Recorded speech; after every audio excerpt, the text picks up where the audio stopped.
तो आज होने वाले हैं आरआरबी ग्रुप डी के हिस्ट्री के बारे में, जिसमें आपको जीके जी आपका एकदम मजबूत हो जाएगा। और इस वीडियो को छोड़कर आपको जानने की जरूरत ही नहीं पड़ेगी, एकदम अच्छे से इसको समझाया जाएगा। ठीक है, एक एक चीज़ समझाएंगे। ठीक है, और जितना ज़रूरत है उतना ही समझेंगे। ठीक है, ज़्यादा फालतू पढ़ने का कोई फ़ायदा नहीं है। ठीक है, क्योंकि हम लोग को काम उसी का ना है जो होने वाला है, तो जो चाहिए उसी को हम लोग पढ़ेंगे, ज़्यादा फालतू नहीं पढ़ेंगे। ठीक है, तो इस वीडियो में बने रहिएगा, चैनल को सब्सक्राइब करिए, वीडियो को लाइक कर दीजिएगा। ठीक है, आज हम पढ़ेंगे हिस्ट्री। हिस्ट्री ध्यान से पढ़ेगा।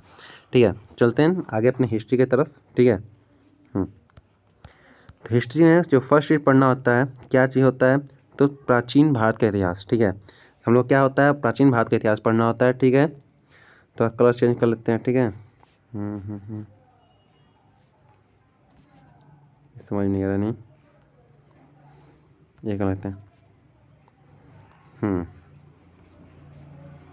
ठीक है, देखो प्राचीन भारत का इतिहास पढ़ना होता है। ठीक है, हम लोग को सेकेंड में क्या पढ़ना होता है, सेकेंड में हम लोग को पढ़ना होता है आपको सेकेंड मध्यकालीन इतिहास। क्या होता है, मध्यकालीन इतिहास पढ़ना होता है। ठीक है, ये दो चीज़ और एक चीज़ और होता है, क्या है, हम लोग को पढ़ना होता है आधुनिक भारत का इतिहास। ठीक है, इतना चीज़ पढ़ना होता है। ठीक है, क्या क्या पढ़ना होता है, फिर से एक बार देख लेते हैं, रिवाइज कर लेते हैं। प्राचीन भारत का इतिहास, सेकेंड मध्यकालीन भारत का इतिहास, और थर्ड पढ़ना होता है जो हम लोग को है, जो क्या है, आधुनिक भारत का इतिहास। ठीक है, आगे आते हैं ऊपर में, तो ऊपर मध्यकालीन इतिहास में क्या आता है, प्राचीन काल इतिहास में क्या आता है, भारत के इतिहास में महत्वपूर्ण जो होता है वो पुरातात्विक होता है, साहित्यिक होता है, यात्रियों का विवरण होता है, अन्य। ये चारों चीज़ आज हम लोग पढ़ेंगे। ठीक है, ये चारों में जहाँ तक पढ़ेंगे, केवल ट्राई करेंगे कि 20 मिनट में सबको सल्टा दें हम लोग। तो जल्दी से वीडियो को लाइक कर दो, सब्सक्राइब कर दो और दोस्तों तक शेयर कर देना। चलते हैं आगे। ठीक है,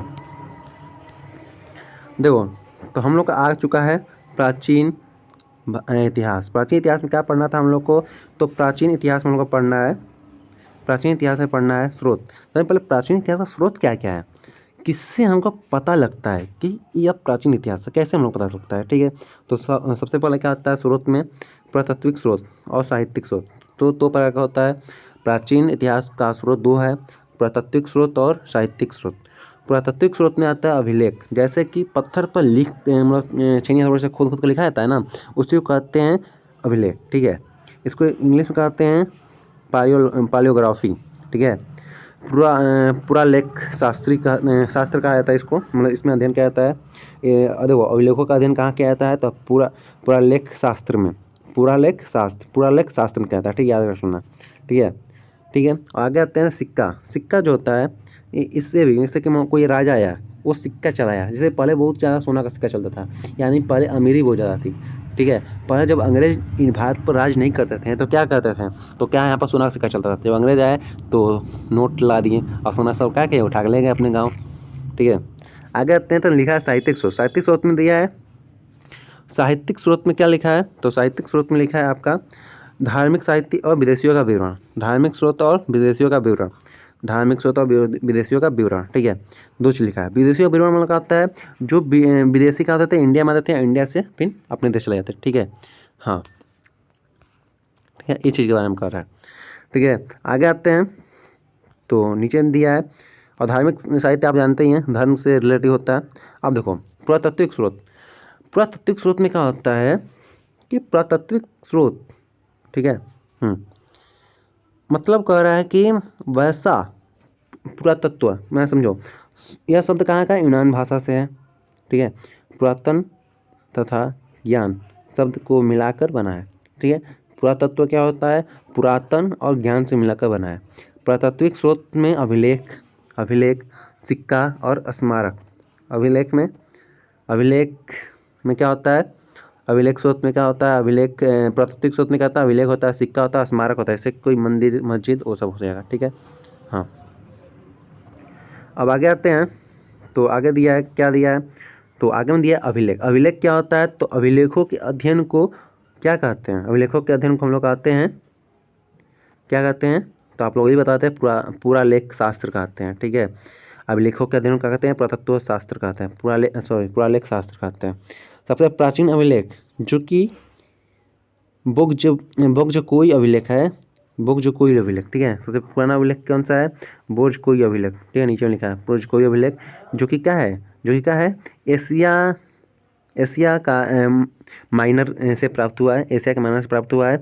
इसमें हिंदू, वैदिक, देवता देवता और क्या था, इंद्र भवन, ठीक है, ये सब शामिल है, ठीक है। हाँ, तो यहाँ तक था। अभी आगे हम लोग देखेंगे, ठीक है। यहाँ तक हो गया ना। हाँ, देखो जो कि पुरातन, इसमें ना देखो, हिंदू वैदिक देवता इंद्र, मित्र, वरुण, नाथसत्य के नाम को उल्लेख है। दूसरा में क्या बात किया जा रहा है कि दूसरा बात किया जा रहा है भारत का जो प्राचीन, भारत का प्राचीन अभिलेख अशोक का है, जिसमें देखो थोड़ा बड़ा कर दें,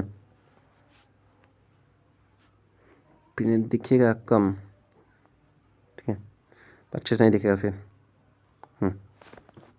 देखो क्या है कि प्राचीन अभिलेख क्या है, अशोक का जो अभिलेख है, अशोक का है, ठीक है, जिन्हें सर्वप्रथम 1837 ईस्वी में जेम्स प्रिंसेप ने पढ़ा था, ठीक है, जेम्स प्रिंसेप ने पढ़ा था, ठीक है। ओके, ओके ना। ओके, देखो भारतवर्ष का सर्वप्रथम, इसको थोड़ा सा छोटा करते हैं।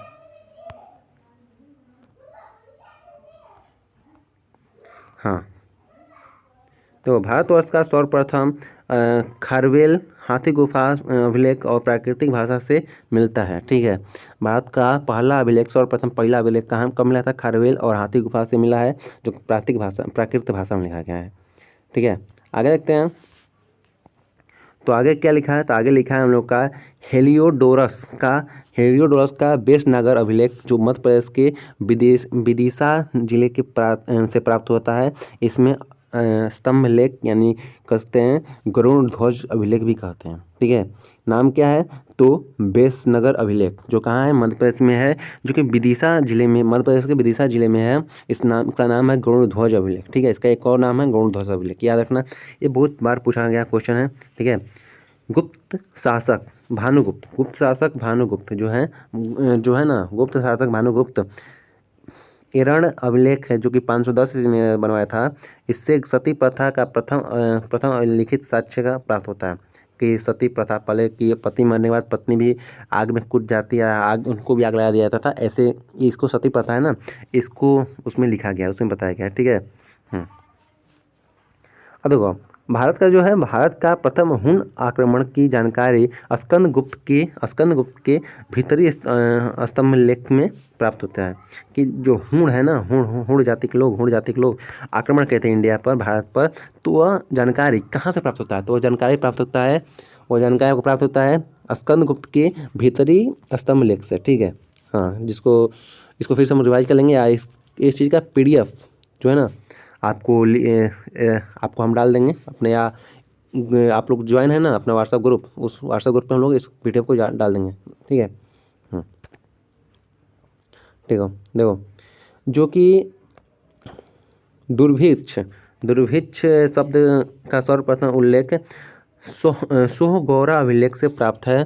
सोहगौरा अभिलेख में जो कि मिलता है सोहगौरा, तो वो यहाँ पर 5-6 जो अभिलेख लिखा है ना, उसको एक बार देखो क्या देता है। देखो प्राचीन अभिलेख का है, सबसे प्राचीन अभिलेख क्या है, तो बोगज कोई अभिलेख है, जो एशिया साइमन से प्राप्त हुआ है, ठीक है। पहला चीज़ हो गया, यहाँ पर आप टिक लगाते जा रहे हैं, ठीक है ना, उसको मिटा दे रहे हैं,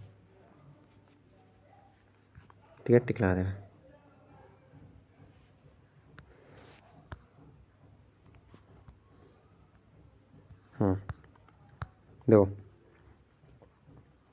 देखो तुम लोग को बता रहे हैं, फर्स्ट ऑफ चीज़ करा है, पहला जो पॉइंट है इसमें करा है कि अभिलेख का अध्ययन कहाँ कि अभिलेखों का अध्ययन को क्या कहते हैं, हम लोग कहाँ करते हैं, अभिलेख का अध्ययन किस पुस्तक में करते हैं, तो पूरा लेख शास्त्र में करते हैं, जिसको पालियोग्राफी कहते हैं। सबसे प्राचीन अभिलेख का है, तब बोगज कोई अभिलेख है, जो कि एशिया सामन से प्राप्त हुआ है, जिसमें हिंदू वैदिक देवता मित्र इंद्र इस सब के बारे में उल्लेखित है। और देखो दूसरा में कह रहा है सबसे भारत में प्राचीनतम अभिलेख जो अशोक का है, 1837 ईस्वी में जेम्स प्रिंसेप ने पढ़ा था इसको अभिलेख को, ठीक है, 1837 में पढ़ा गया था, ये नहीं कि लिखा गया है, मतलब छापा गया था अभिलेख को। ये अभिलेख कब बनाया गया था, तो बहुत साल पहले बनाया गया था, ठीक है। इसको पढ़ा गया था 1837 ईस्वी में, जो कि एक अंग्रेज ने पढ़ा था। भारतवर्ष का जो है सर्वप्रथम, भारतवर्ष का क्या करा, सर्वप्रथम उल्लेखित खारबेल जो ना हाथी गुफा से में अभिलेख में प्राप्त हुआ है, जो कि प्राकृत भाषा में लिखा गया है, ठीक है। और फिर कह रहा है हेलियोडोरस जो कि बेसन नगर अभिलेख मध्य प्रदेश के विदेशी जिला में है, उसको गरुड़ ध्वज अभिलेख भी कहते हैं, ठीक है। फिर कह रहा है गुप्त शासक जो भानुगुप्त है, इरण अभिलेख में क्या लिखा गया, सती प्रथा के बारे में लिखा गया। सती प्रथा किस में लिखा गया, इरण अभिलेख में। कब लिखा गया था 510 ईसा पूर्व में। भारत का प्रथम हुण आक्रमण का जानकारी कैसे प्राप्त होता है, तो भैतरी स्तंभ लेख से, जो कि स्कंदगुप्त ने लिखा था, बनवाया था, ठीक है। फिर कह रहा है दुर्भिक्ष क्या कह रहा है, दुर्भिक्ष शब्द का सर्वप्रथम उल्लेख सोगोरा अभिलेख से मिलता है। फिर कह रहा है मंदसौर अभिलेख से रेशम बुनकर श्रेणी, यानी कह रहा है कि पटवार श्रेणी से जानकारी प्राप्त होता है, ठीक है। यहाँ पर देखिए, यहाँ पर दिया है, ठीक है। फिर आता है नीचे में, तो नीचे में कह रहा है कि हाथी गुफा, ठीक है। क्या कह रहा है कि हाथी गुफा जो है, हाथी गुफा किसने बनाया था, मतलब शासक का नाम बताना है, तो कलिंग राजा खारवेल, ठीक है। विशेषता क्या है, तो तीर्थ रहित अभिलेख, ठीक है। फिर कह रहा है जूनागढ़ यानी रुद्रदामन, यानी कह रहा है कि विशेषता क्या है, रुद्रदामन शासक ने बनवाया इसको, ठीक है, अभिलेख को गढ़वाया है, बनवाया है। सुदर्शन झील की मरम्मत की जानकारी मिलता है किसमें, जूनागढ़ अभिलेख में, ठीक है। फिर नासिक अभिलेख में क्या होता है, तो इसका शासक किस शासक के शासनकाल में बना था, तो गौतमी पुत्र सातकर्णी की सैन्य सफलता के बारे में इसमें लिखा गया है।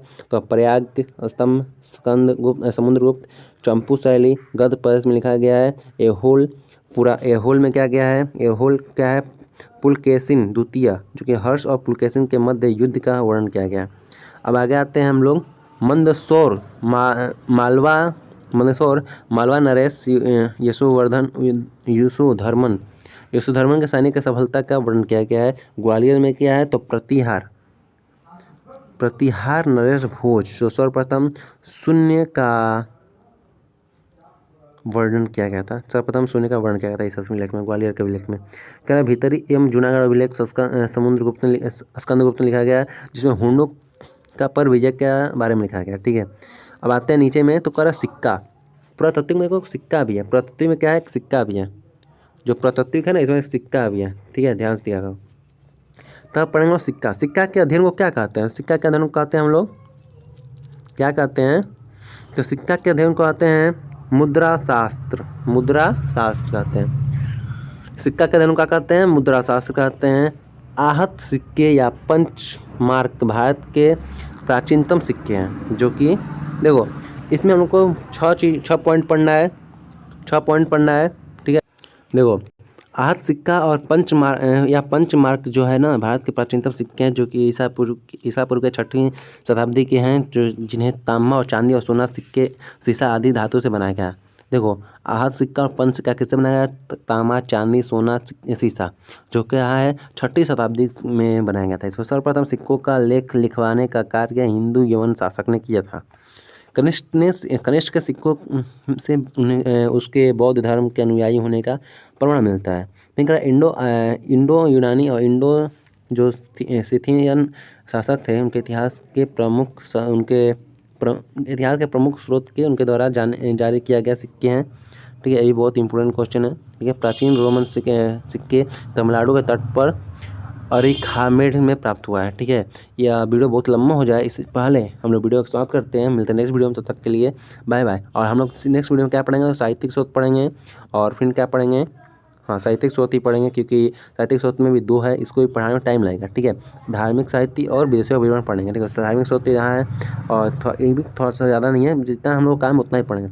दूसरा में इतना तक है, ठीक है, यहाँ तक है, बस एक लाइन, इसको हम पढ़ेंगे नेक्स्ट वीडियो। तब तक मिलता है नेक्स्ट वीडियो में, तो जय हिंद।